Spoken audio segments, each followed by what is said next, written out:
Hello, everyone, and welcome. My name is Caroline Garnett McGraw, and I'm part of the team here at The Clearing, which is a non 12-step dual diagnosis residential addiction treatment center. Translation: we teach people how to not hate themselves anymore. And today we're going to talk about how to heal your underlying core issues starting right now. Obviously, we'd love to welcome you to our program at the farm, but if you just want to get started on your own healing and personal growth right now, here today, this is a great place to begin. But first, before we start, let's talk about what are underlying core issues. What are these things that we want to heal in the first place? So a couple of examples: depression, anxiety, trauma, issues related to loss, grief, despair, hopelessness, suicidal thoughts. Any of these constitute underlying core issues. They are the mental and emotional health issues that often precipitate addiction. The way I like to think about whether something is an underlying core issue or not is to ask myself this question: is it something that you wouldn't want the world to see? And if the answer is yes, then it's probably an underlying core issue for you. It's the vulnerable part of you that you don't want to show to everyone else. And the overall principle to how to work with these vulnerable parts and how to heal these underlying core issues is to give them love. Because as we know from the principles of spiritual psychology, when we apply love to the parts of ourselves that hurt, we heal.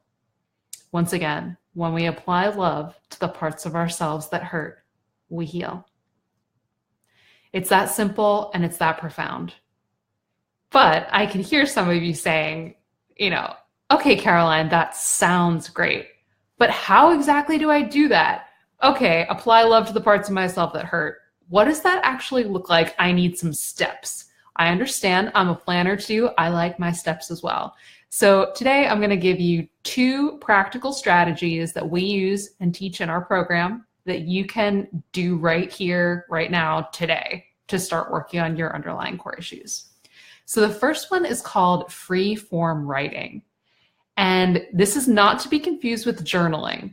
Not the same thing at all. Totally separate. So in free form writing, the purpose is to just dump the thoughts in your brain onto paper with no judgment, no censoring, no editing, none of that. It is not to be saved for posterity. It is to be destroyed immediately. So here's how it looks. You set a timer for 10 minutes, 15 minutes, whatever time that you have. Grab a blank piece of paper, ideally just a really ordinary paper. I like to use the back of another paper that I'm going to throw out just to kind of prove to myself, like, this is not for keeping. I would not do this in a fancy pants journal. This is for throwing away and destroying. And you set the timer and you just go. Just let your pen or pencil fly. Just say whatever is on your mind. Be completely uncensored. This is a really good exercise to do if you've been feeling depressed or frustrated or irritated. Let yourself feel your anger and be as pissy as you want to be. You can curse, you can swear, you can say anything you want on that paper and nobody is going to see it. You are not even going to reread it.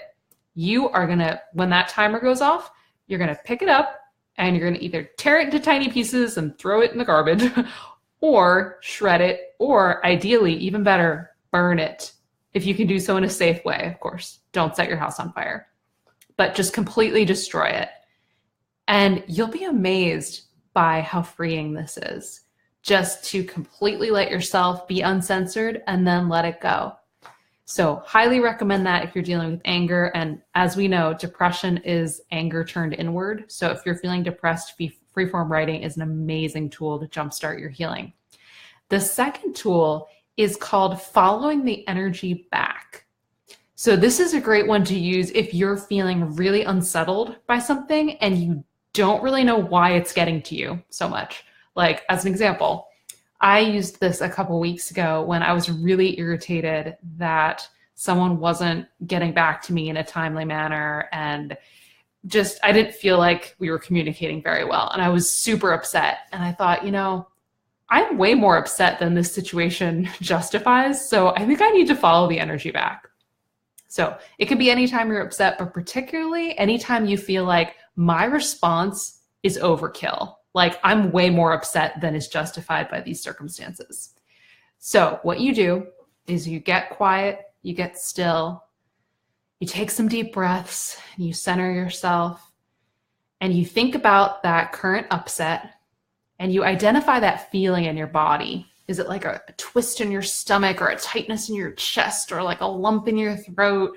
And you really feel it. You're not doing anything about it, you're just feeling it. And once you've got that feeling, you ask yourself one question and one question only. And that question is, what is the first time I can remember feeling this way? And then just be still. It might take a couple minutes. Give yourself some patience. You might think of a bunch of memories and be like, that's kind of like it, but that's not quite it. I don't know. I'm not sure. Just sit with it. Just be patient. Just stay with it. And you will know when you hit on the very first time, because you'll feel this kind of resonance, or for me, it's like a kind of like click of, oh my God, yeah, that's it. So when you find a match, it's kind of like you're putting a puzzle together. You're like, that's not quite a fit. That's not quite a fit. And then you're like, ooh, yes, that's a click. That's a fit. That's when you've identified the first time that you can remember that feeling. And so what you do next is you picture yourself, however old you were back when this first happened. So you might be 6 years old. And to take an example from my own life, you might have just asked to sit at a table with a bunch of other girls, and they might have told you no. And you might have felt just so rejected and ashamed by that moment. And that is the moment that comes up later when you're like, oh, that person didn't respond to my text message or something. And part of you is still 6 years old and thinking that these girls are not letting you sit at their table, and it's getting triggered. So what you do in that moment is, older you, grown up you, just send love and compassion back to younger you. Just send kindness. So for me, it's thinking about my first grade self and just thinking, oh, honey, you had nothing to be ashamed of. You were fine. There was no problem with you. And just sending that compassion back.